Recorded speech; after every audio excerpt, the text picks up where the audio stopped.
Okay, real quick before we go into the sermon, I wanted to clarify something. We had been planning this series for a while, I said last week, I feel like I was getting ready to preach on love, and I was having a terrible week. And the next week, for you guys that are keeping track, the next week is joy.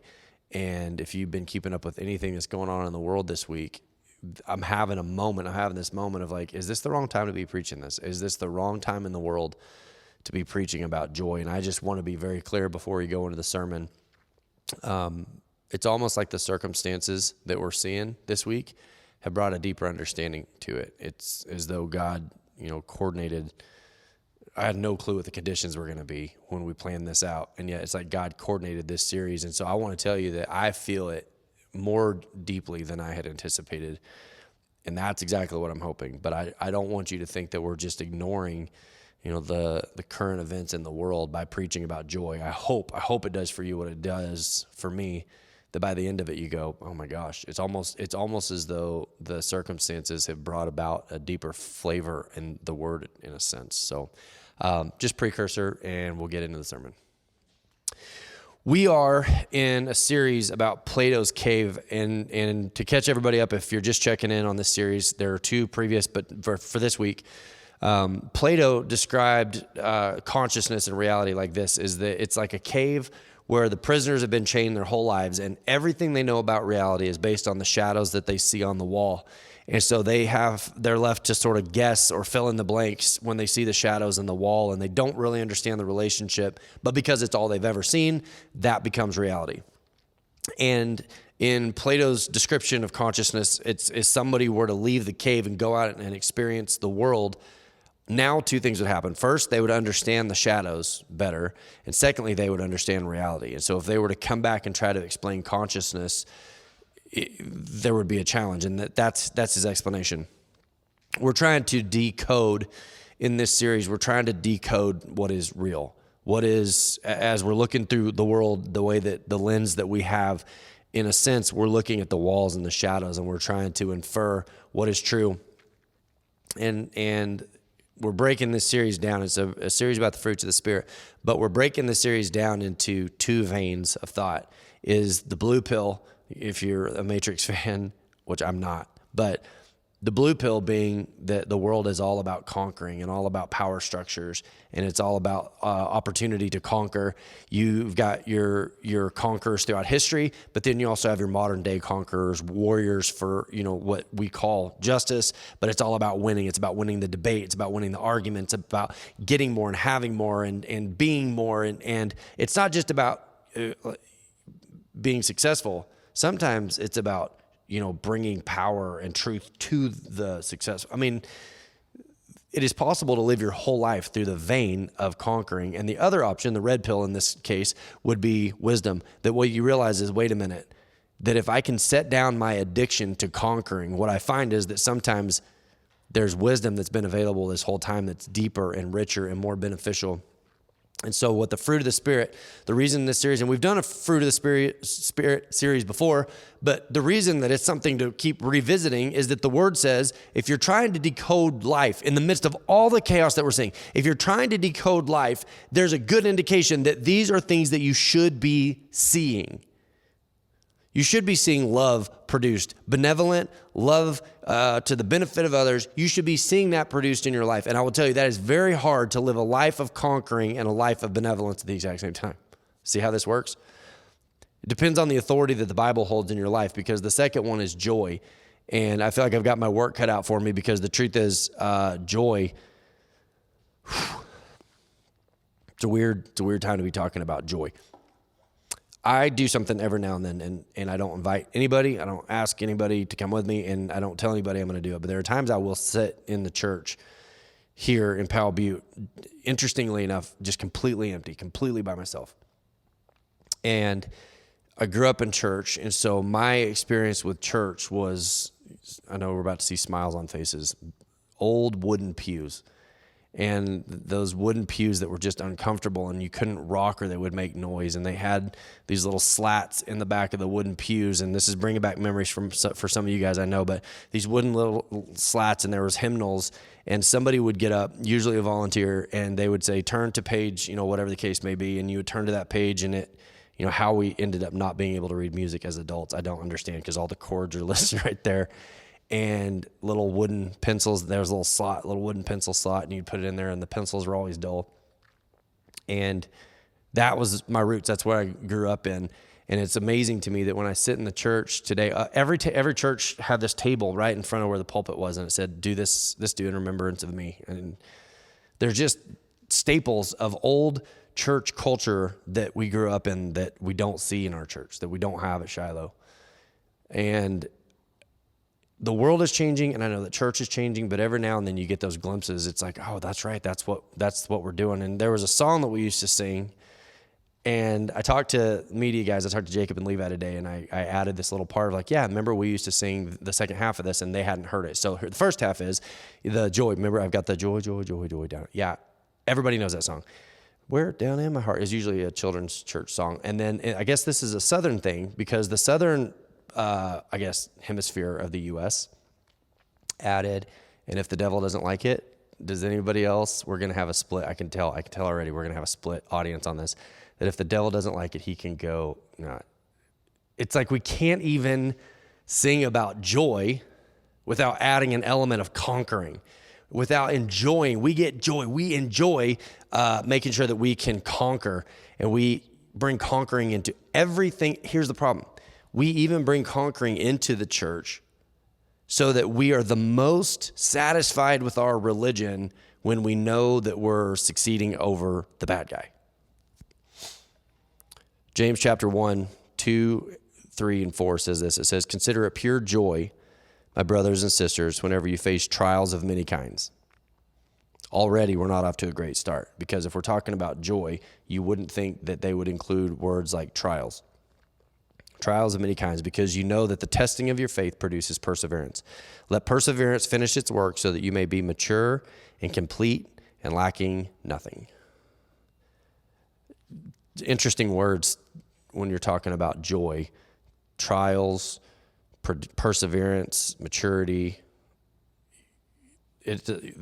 James isn't tying joy to circumstance. In fact, it's almost like joy is being presented as like a compass would be, where even if you're not looking at a compass, it's always pointing north. It's always something we can access. It's always present. Even if we're not focusing on it, he's saying, consider it joy. Bring joy as a choice. Bring joy into the situation, even in the midst of trials. Now, all of a sudden, the circumstances that we're facing as a country and as a people and as church, and we talk about joy, all of a sudden now it starts to make more sense. It says, consider it joy even when the world is falling apart, because it's not based on circumstance.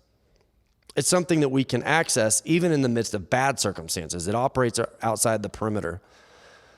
And I want to pivot for a second, because if we go back to Plato's cave and the shadows on the wall and the blue pill, that's our version of reality. If we're not careful, what happens is everything gets ran through the filter of conquering. Everything, every element of everything. So when Jesus says something, we instantly filter that through how do we win? How do we conquer? How do we get superiority? How do we make sure that we're the most righteous?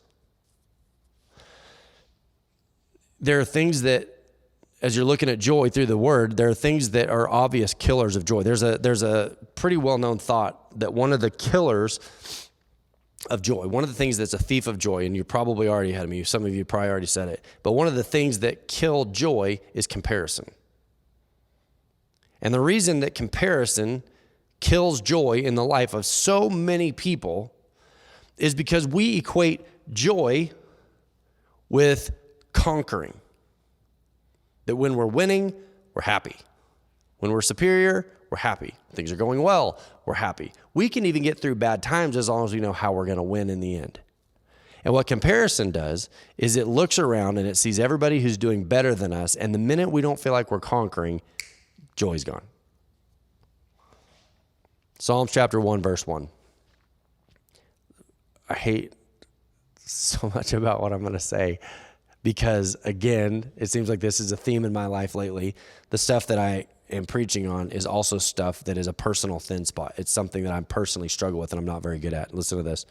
Psalms 1 says, blessed is the one who does not walk in step with the wicked, or stand in the way that sinners take, or sit in the company of mockers. Mockers is an interesting, because I always think about that as somebody that makes fun of somebody else. But, well, let me finish this. But whose delight is in the law of the Lord, and who meditates on his law day and night. That person, the one who delights in the law of the Lord, who meditates on his law day and night, that person is like a tree planted by the streams of the waters, which yields its fruit. There we go. Fruit of the Spirit. It says that don't be a mocker. Be someone who delights in the law of the Lord. That person is like a tree planted by the water. It is a rich, luscious, full life, producing fruit, whose leaf does not wither. When do leaves wither? Leaves wither when the seasons are bad. And this is saying whose leaf does not wither. That's an indication of a circumstance. It's this flourishing element of following Christ. Even when all the circumstances say that things should be falling apart, you're not. Whatever they do prospers. Timothy Keller says this. I love this quote, and it speaks to the character of a mocker, because it's not talking about somebody who's just making fun of people. It's talking about somebody who is always mocking and picking away and sitting on the side and casting doubt and always looking and painting things in the worst possible element. Well, I think. It's armchair quarterback type stuff. He says this. He says, at the root of a mocker's character is a high pride that hates submitting to anyone. See, when we love conquering, with it comes a desire to mock. Always put ourselves in a position of superiority. Always want to put yourself in a position of being a little bit more right than the next guy.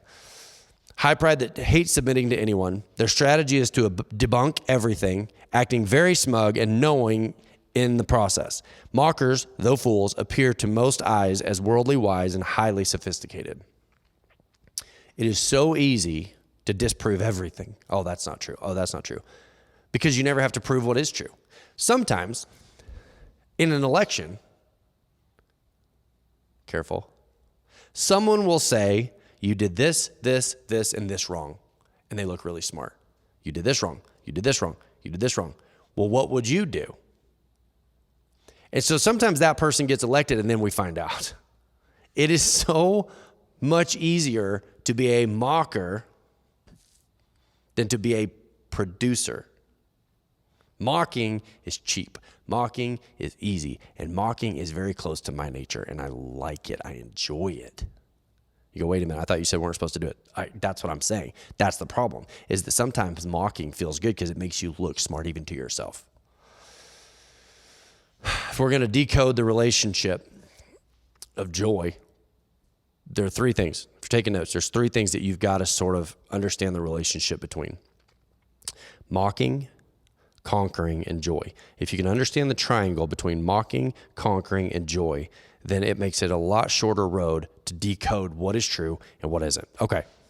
Joy on its face, and I think everybody universally, probably inside church, outside of church, would agree with this, is that joy is a irrational optimism. It's an optimism in the face even of bad circumstances. Joy is this thing that somehow goes above circumstances.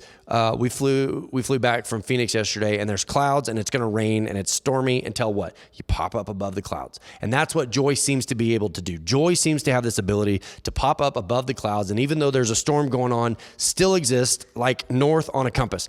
And so the trick to this, it's very important to understand that if you're trying to live a life of joy, how many people do you see on the news right now that you would go, man, that person just seems so joyful? We don't see joy anymore. We see happiness when people win. We see a happiness for people who are winning, but we don't see a joy that seems to pop up above the circumstances. It is something that has almost gone missing even in the church. Listen, joy does not exist in religion. Religion is far too serious for that. Religion is far too superior to be operating in lowly things like joy. We can't give each other mercy and grace and joy and enjoy life and laugh. We're too serious. We're on a mission. Joy does not exist in religion. So optimism has to be based on what? I think it is absolutely important. I've been just so deeply drawn back to the person of Jesus in this season where things are going crazy, because it seems like the stories of Jesus make more sense to me when everything else is falling apart. Luke chapter 8, verse 53. I'll start in verse 50. It says, hearing this, Jesus said to Jairus, don't be afraid, just believe and she will be healed. That seems easier than it might have been. There's a girl who has died and Jesus is going to go see her. Verse 51 says, when he arrived at the house of Jairus, he did not let anyone go in with him except Peter, James, and John, and the child's father and mother.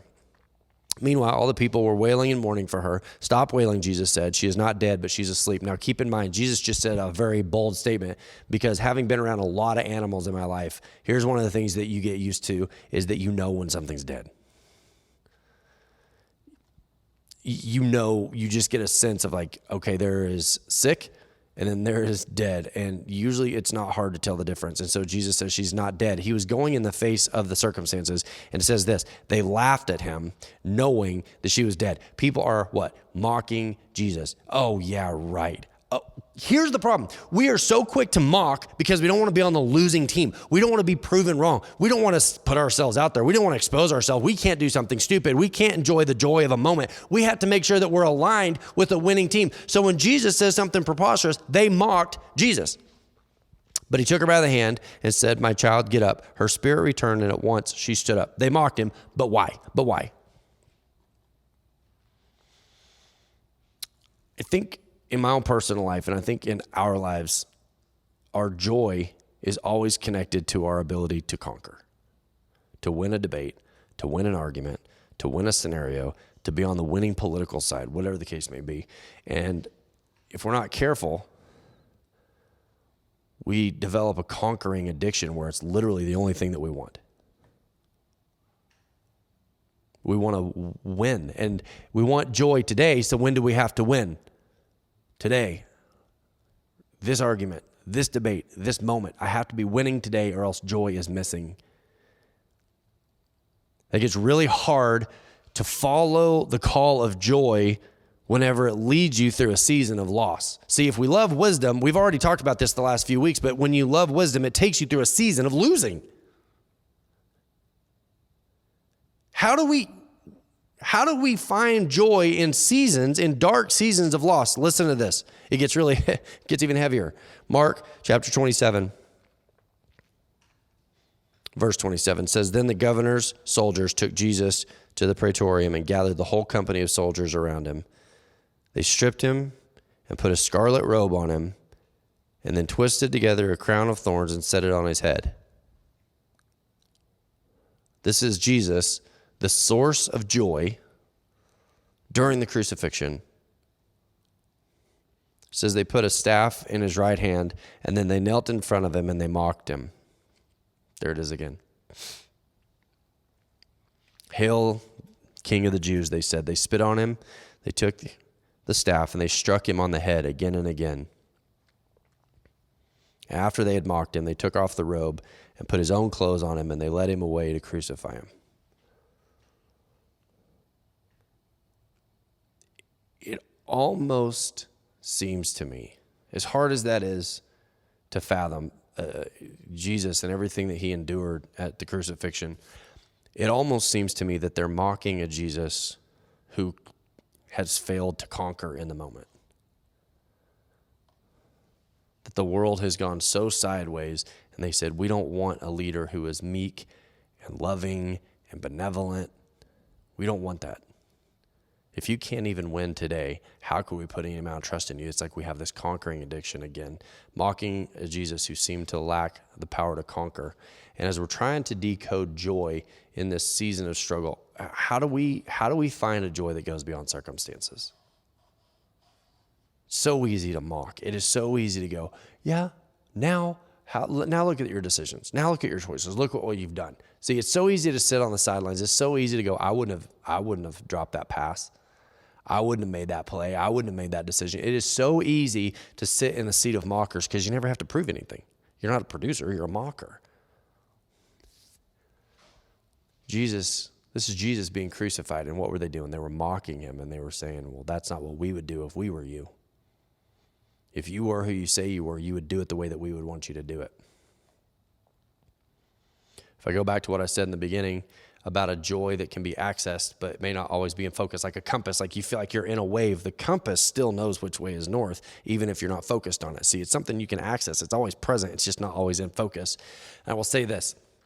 You cannot have joy. If you're writing down notes, write this down. You cannot have joy and a conquering addiction. Let me put it in practical terms. I think the average person who struggles with joy in their life would say this: I'll be happy when blank. I don't want joy today. I'm working and I'm trying to battle. Listen, when this church started, we talked about this a minute ago. When this church started, I was so focused on where I knew that we needed to go, and people would get in the way, just bite their heads off, and like, "No, you don't know what you're doing, and get out of the way." And we're hyper focused. I'll be happy when, and we would give away joy. We would sacrifice joy. We wouldn't operate in joy. I'll be happy if blank, based on a conquering, based on a result, based on an outcome. I'll be happy only after whatever. But what? But what? What is that? What in your life? In your life, what are you waiting on? What is it that you've hinged your joy on? I'll be happy when. I'll experience joy when what? Things are going well? When was the last time that people who weren't facing adversity operated in joy? The people who have no adversity are never happy anyway. What about this? When I have $1 million in the bank. I know a few people that have $1 million in the bank. It's hard to even imagine. But you know the average response to when somebody gets $1 million in their bank account? I need 2 million. See, joy doesn't just automatically come in the middle of conquering, in moments of conquering. Maybe it's a fleeting moment of happiness, but joy is not the fruit of achievement. Please hear me. It is listed as the fruit of the Spirit of Jesus. It is not listed as the fruit of personal achievement. I can't tell you how many times people think their problems are going to go away when they have the perfect spouse, and then they get a spouse and they put expectations that are unrealistic. No joy. What about pastors? And I'm sure there's a lot of you pastors listening right now, maybe like 2. But one of the things you see pastors do is we just need to get to 1,000 people. If we could just get to, oh, Lord, we're believing you for 1,000 people. God goes, okay. Pastor's like, we need 10,000. It never ends. What do you do with the fact that God has a long history of using imperfect people? I love my wife when she's perfect. When my kids obey, when my job lets me retire, I'll follow my pastor when he's perfect. It's like we're always just putting it off. It's like God is talking about consider it pure joy in trials. And we go, we don't want trials. We want victory. And then once we've done what we want to do, when we have the outcome that we want, and yet what do you do with the fact that Jesus, the author and the finisher of our faith, who is being crucified, is being mocked? There's got to be joy. Imagine this. If Jesus is the author of the fruits of the Spirit, that means even in the moment as he's being mocked, and voluntarily losing, joy was present. Consider it pure joy, my brothers and sisters, whenever you face trials of many kinds. What does the Bible say about the irrational optimism? If that's what joy is, the irrational optimism of Jesus while the soldiers were mocking him, because it's hard for me to imagine. It's hard for me to imagine Jesus saying, look around. Jesus, you're losing. You lost. Knowing only what I would know in the moment, going, what are you doing? I know that if you had a moment to ask Jesus, is joy present?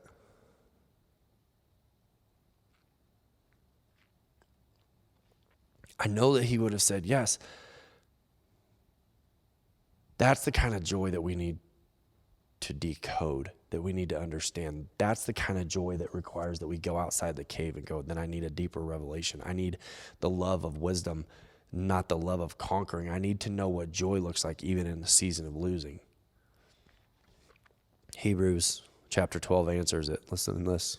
It says, therefore, since we are surrounded by such a great cloud of witnesses, let us throw off everything that hinders and the sin that so easily entangles us, and let us run with perseverance the race marked out before us. What he's talking about is persevering through difficulties. Keep going. Even when it's hard, keep going. And let us run with perseverance the race marked out before us. Verse 2, fixing our eyes on Jesus, the pioneer and the perfecter of faith. Listen to this. Are you ready for this? Like I said, I know it sounds like a bold statement. If you could access Jesus in that moment and go, is joy present at the cross? Is there joy present at the sacrifice of the cross? He would have said yes. Listen to this. For the joy set before him, he endured the cross, scorning its shame, and set down at the right hand of the throne of God. Consider him who endured such opposition from sinners, so that you will not grow weary and lose heart. So that you will not grow weary and lose heart. Nobody grows weary and loses heart in moments of victory. It's talking about a joy that's given to us in seasons of difficulty and in seasons of loss. But it says that for the joy set before Jesus. Who was the joy set before Jesus that caused him to believe that enduring the cross was worth it? It was us. That we are the joy, even in our imperfection, that we're the joy that was set before Jesus, that he said it's worth it. And that's what I'm starting to understand about the fruit of the Spirit that is joy, is that it's a compass that's always available that says that God is bringing us to better. What about in seasons of loss? Sometimes loss is the most important season. We sacrifice joy when we have a conquering addiction, but when we step outside the cave and, let go of the desire to love conquering, and we pick up a desire for wisdom, God goes, there is joy for you even in today, even in this season, even when things are crashing down around you. There is a deep joy that is outside the perimeter of circumstances, that even though you may not be focused on it at the moment, it is still accessible. It can be produced, a joy that pops up above the clouds and goes, I kind of forgot that God was still in control for a second.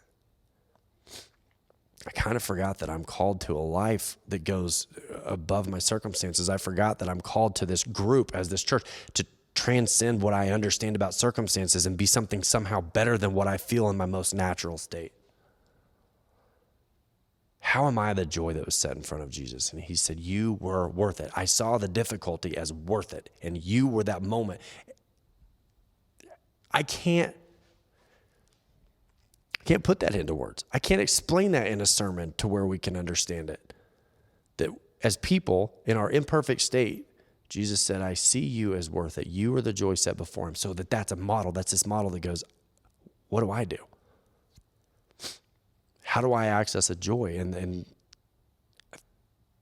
I know I'm a little, I hate being this way because I'm a communicator, but I'm a little lost into how to even try to unpack that. To unpack the concept that says there is a joy in my life that can be irrationally optimistic, that when this is all said and done, we will look back on seasons of our life in loss and say, I never lost anything that wasn't to my own benefit. I never went through a season as tough as it was that wasn't for my own benefit, that I'm starting to consider life instead of on a short-term scale, on an eternal scale. And everything I go through today, I will look back as though it never happened. There is a joy that can be produced in my life outside the restrictions of circumstance. Let's pray. Lord, I feel like this is a concept that's so big in my heart and so limited by words. But in the chaos that we're living in the chaos of the circumstances of what we're seeing go on in the world, it almost seems impossible to preach on joy if we have a conquering addiction. But God, if we love you and if we love wisdom and we have a desire to better understand who you are, that we were the joy set before you, that the mocking that you endured on my behalf, that you're a God that knows my name and that you know where I am and that you know who we are and you know where we are. And God, you see the people that are suffering. You see the people that are going through trials. Nobody has ever gone through anything that you didn't go through. That God, nobody is ever alone in their circumstances, and that there is a joy that can emanate from us even in what seems irrational based on circumstances. Give us an understanding, God, of how to proceed in areas where conquering has become an addiction. God, replace those moments with wisdom and a love for you and a love for each other. Pray in Jesus' name, amen.